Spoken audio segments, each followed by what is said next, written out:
30-odd years that you've been involved with cricket, how do you think the game has changed?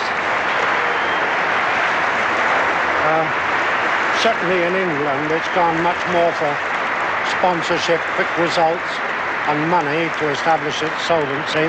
The one-day game, the over-limit game, and so on. Is that a bad thing? Well, it was inevitable. It was that or starve. The formation of World Series cricket was announced on the 9th of May 1977. Did the board have any knowledge that this was going to happen? It's been termed in the paper as a secret deal. The board, I'm not sure. I don't exactly know whether they knew much about it or not. They would have found out officially today. It's also been suggested that they could ban the Australian players from taking part, not in this proposed World Series, but other games like short fixtures and test matches organised by the board. Could that in fact happen? I guess they could do that, yeah. I think it'd be a rather short-sighted outlook, but looking at it this way, the group, the professional group organised by JP Sports, is not a thing that's just going to last 1 year. All the players have signed for 3 years, and their intention is that the thing go on ad infinitum. Well, I don't blame them altogether, because possibly they weren't getting enough.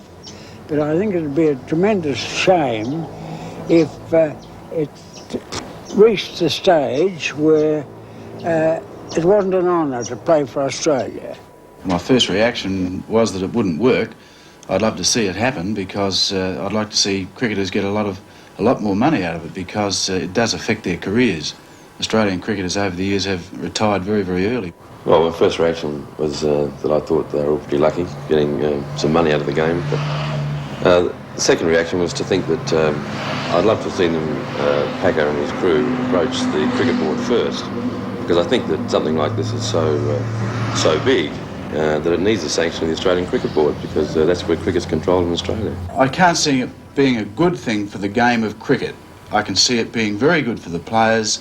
I don't really know whether the public will accept it. I really don't think the public understand it, and perhaps I don't really understand it correctly at this stage, but I cannot, for the life of me, seeing Test cricket taken away from the public, because that's what they love.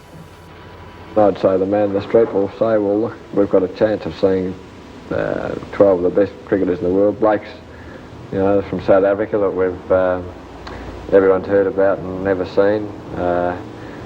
You get these fellas together, and it will be a fantastic series, no doubt about it, and it will not be a circus.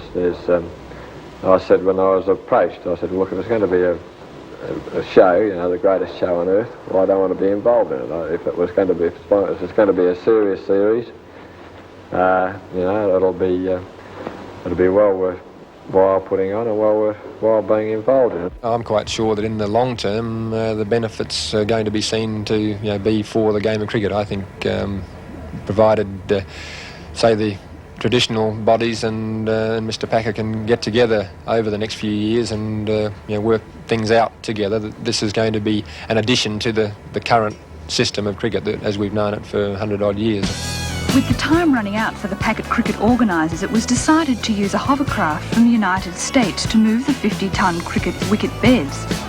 No one's saying how much the pitches Denied cost, access to the traditional grounds, World Series hired football grounds and grew their own wickets in hothouses under heavy security.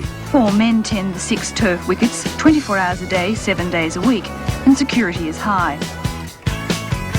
It was no ordinary practice session at the Moorabbin ground.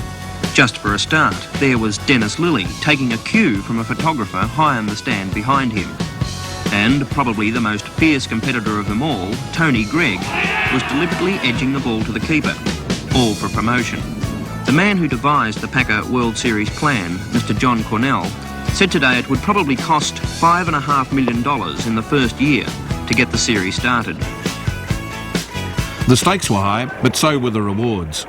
Kerry Packer's ultimate goal was to obtain exclusive rights to broadcast the cricket for his television station, Channel 9. When the Australian Cricket Board had refused to negotiate, Packer had contracted 66 of the world's leading players to play for World Series.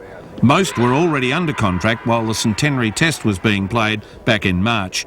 With the players under contract, Kerry Packer virtually owned the game, but he had to make World Series work if it was to be a threat to the traditional game.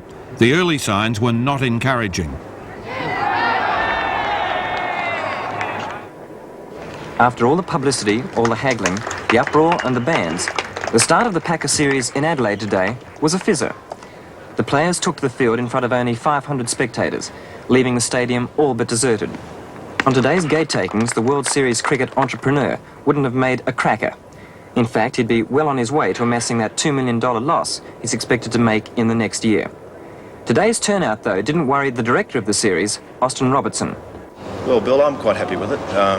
I think probably Saturday and Sunday will tell the tale a little bit better as far as crowd's concerned. But I think you've got to remember that this is just virtually a practice match. There's not a lot hinging on it.